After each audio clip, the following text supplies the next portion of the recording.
Friends, இன்றைக்கி நம்ம வாழைத்தண்டு பொரியல் மைக்ரோவேவ் அவனை யூஸ் பண்ணி எப்படி பண்ணுறதுன்னு பார்க்கலாம். மேலே இருக்கிற லேயர்லாம் ரிமூவ் பண்ணிடலாம். நெக்ஸ்ட்டு மூங் தால் எடுத்திருக்கேன், ஒரு 1/4 கப் அளவு. அதை தண்ணியில் போட்டு ஊற வச்சிடலாம் கொஞ்சம் நேரம். இந்த மூங் தாலை லைட்டாக நம்ம வேக வச்சு எடுத்துக்கணும்.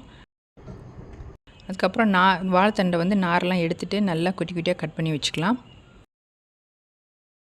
இந்த மாதிரி ஸ்கொயர் ஸ்கொயராக கட் பண்ணி தண்ணியில் போட்டு வச்சுக்கோங்க ஃபஸ்ட்டு. அடுத்தது பைத்தம்பருப்பை நம்ம குக்கர்லேயோ இல்லைன்னா மைக்ரோவேவ் அவன்லேயோ இந்த மாதிரி பொலன்னு வேக வச்சு எடுத்து வச்சுக்கலாம். வாழைத்தண்டை வாஷ் பண்ணி எடுத்துக்கோங்க. அதுக்கப்புறம் வாழைத்தண்டில் ஒரு 3/4 கப் அளவு வரைக்கும் தண்ணி எடுத்துக்கலாம். தண்ணி எடுத்து இதுமாரி போட்டுட்டு வாழைத்தண்டு நல்லாவே தெரியணும், அந்த அளவுக்கு தண்ணி கொஞ்சமாக போட்டாலே போதும். இப்போ இது கூட கொஞ்சமாக மஞ்சள்தூள் சேர்த்துக்கலாம், உப்பும் சேர்த்துக்கலாம்.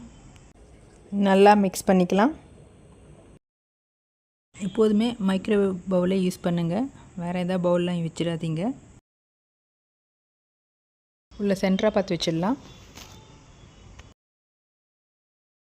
இப்போ இதில் 720 வாட்ஸில் நான் ஒரு 5 மினிட்ஸ் வைக்க போகிறேன் குக் பண்ணுறதுக்கு.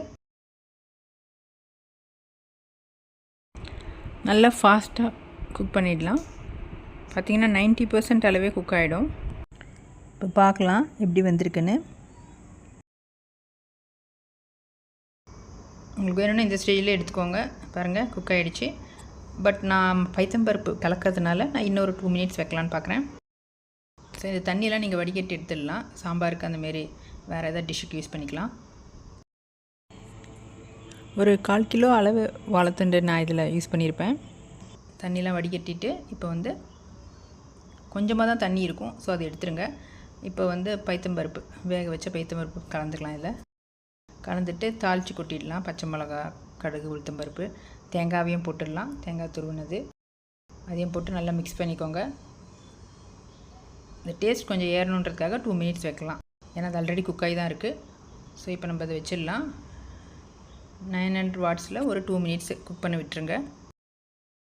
அவ்வளோதாங்க, நம்மளோட வாழைத்தண்டு பொரியல் ரெடி ஆகிடுச்சு. ரொம்ப சீக்கிரம் பண்ணிடலாம்.